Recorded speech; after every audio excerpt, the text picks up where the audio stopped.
Hi, this is Saintis and welcome back to Forge of Empires, and today it is level 3 of the Guild Expedition in Space Age Asteroid Belt. But first of all, let me thank you so much for having 10 subscribers. I know it is a small achievement, as a matter of fact it is the smallest achievement I can ever think of, but it's still more than I've ever had, so thank you so much. I hope we can grow even more. But now let's go into the Guild Expedition. So level 3 of the Guild Expedition is essentially the second version of level 2, which means that it has slightly higher bonus, but the same scheme of defensive army and rewards. So the attack and defense bonus of the defensive army in this case is 160% for the first quarter, 165 for the second, 170 for the third, and 175 for the last quarter of level 3. As I've said, the first two encounters of level 2 and level 3 have units from just one class or one type, which means that they are very easy to defeat.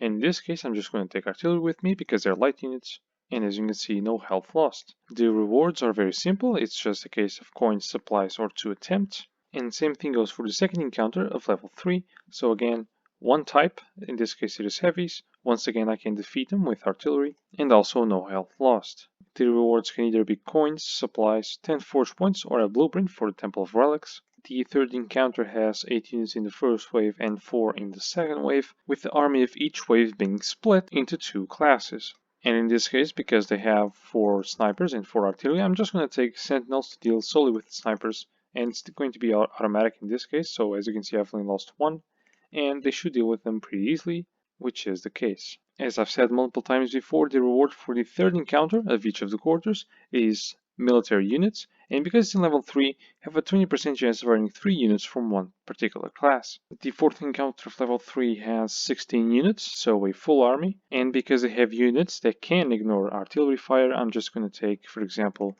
the 2 snipers and 6 rogues, as I've used before. And the rewards can either be diamonds, 3 blueprints, 25 goods, or 1 mass self-aid kit. The fifth encounter of level 3, oddly enough, does not have 8 units in the first wave, but it does have 6 on the second wave. However, this is one of the easiest armies to defeat, so 8 fast units from Space Age Asteroid Belt. In this case, I only need to take 1 heavy unit from Space Age Mars, and I can use 7 rogues, because pretty much every single time I will never lose my most important unit, which is a heavy unit. And just to show you, as you can see, I've defeated them all automatically with no health lost at all, and this is pretty much guaranteed to happen every single time. Just like the first encounter, the rewards are either coins, supplies, or attempts, and in this case you can earn 4 attempts. As for the sixth encounter, you have 8 units in the first wave and 5 on the second, and the army in each of the waves is split by 2 classes, and in this situation, because there isn't anything that can really threat artillery, I'm just going to use it to defeat it, and as you can see, no health lost. And the rewards can either be coins, supplies, 10 forge points, or 25 goods from the previous age. As for the seventh encounter, you have still 8 units in the first wave and 5 on the second. However, this is probably the most difficult army to defeat, at least in automatic battle for me, which is 4 snipers and 4 fast units from Space Age Asteroid Belt. I say the most difficult because once you start hitting the 300% mark, my armies just keep failing every single time in order to defeat the second wave. However, because it's just 165%, this should probably be very easy. And as you can see, I've taken my 2 snipers and 6 rogues, and I've managed to defeat them with no units lost. Once more, the rewards are 3 units. As for the 8th encounter, in my case, I only have 2 fast units, and in the first and in the second wave each, which means that if I take my sentinels, they should be able to both deal with them and still attack the enemy. The rewards in this case are either diamonds, a residential building, 3 blueprints, or a blueprint from the Temple of Relics. As for the 9th encounter, each wave has 7 units, and just to vary, I'm going to use the other template, which is 2 heavy units and 6 rogues, and once again, very little health lost. The rewards are pretty much like the first encounter, which is coins, supplies, or attempts, plus the extra chance of earning 20 goods from the current age. In the 9th encounter, you have 8 units in the first wave and 6 on the second. And in this case, I feel like the strongest army will be these 2 snipers plus the 6 rogues. And once more, I've lost very little health. And one more time, I know I'm sorry about this, but it is either coins, supplies, 10 force points, or 25 goods from the previous age. In the 11th encounter, it's the same amount of units from the previous one, but because there are 2 fast units and 2 artillery, at least in the first wave, I'm going to take my sentinels with me. And once more, the rewards are 3 units from one particular class. As for the 12th encounter in this situation, because I have 2 artillery on either wave, I'm going to take my sentinels again, although I'm not really sure if they are the best option to defeat this army. The rewards in this case are either diamonds, a production building, 35 goods from the current age, a store building which can be useful if you want to sell any event buildings that you have in your city to the antique dealer, or 20 forge points. In the 13th encounter you have 7 units in the first wave and 8 in the second, and once again, because all of the units in the first wave are fast units, I'm gonna take just 1 heavy unit from Space Age Mars and 7 rogues. And as you can see, after the first wave I've lost still no health, despite their bonus. In this case the rewards are pretty much like the 5th encounter, which is either coins, supplies or 4 attempts. As for the 14th encounter, we have 8 units in the first wave and 7 on the second. And once again I have to deal with the 4 snipers and 4 fast units in the first wave, which forces me to use my strongest army. The rewards can be either coins, supplies, 10 forge points or 25 goods from the previous age.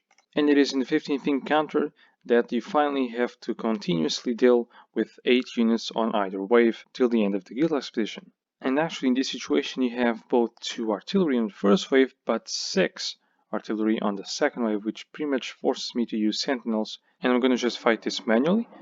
So just like on the last time I fought manually, you need to split your army into pairs. So I'll split my army of 8 sentinels into a pair over here at the top, a second pair here, a third one including this one that is selected, and a fourth one over here at the bottom. And you want to associate each pair with matching enemy unit according to height. So this top one will be associated to the top enemy unit, and so on. In this case, because the selected unit belongs to the third pair, I'm going to attack the third unit regarding height, and it is this one over here.